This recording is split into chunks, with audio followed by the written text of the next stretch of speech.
Brian, is there a specific organization structure? Do you get a new client and you go, what? You don't have a head of CMC? What's wrong with you guys? Or how should people think about internally structuring themselves so CMC goes well? That's an open-ended question, if ever there was one. Like I said, I've dealt with companies as small as 2 people, and you've basically at that point had one person managing the finances, one person managing everything else.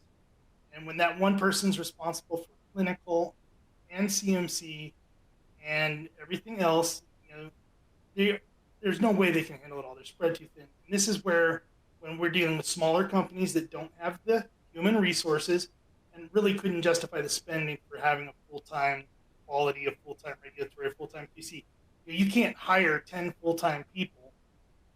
That's when I really, I'm not trying to sell our own services here, but having consultants that you trust and can work together and work toward that common goal with you, basically have a bunch of part-time technical experts that understand where you're going and how to get there, and understanding and can make recommendations on what money needs to be spent now, what can be put off later without hurting the program.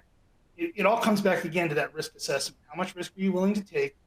How much data do you really need to make your next decision? How much is it going to cost you to get there? And having the right people, whether they are internal resources, if you can justify the workload, or hiring several part-time consultants, it depends. A lot of the smaller companies have to rely heavily on consultants. They don't have the workload to justify having 10 full-time.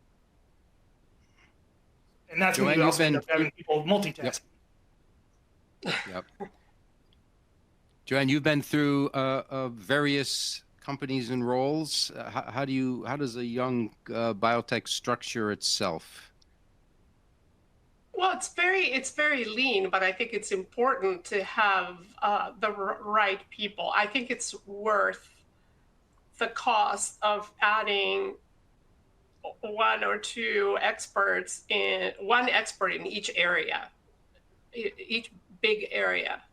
I don't think that to me, it doesn't make sense if you cannot afford to have like a head of clinical and a head of CMC at a company. I'm not really sure what you're doing.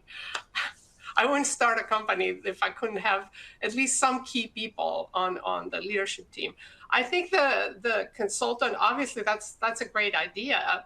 And I think but however, it goes beyond that person being a consultant.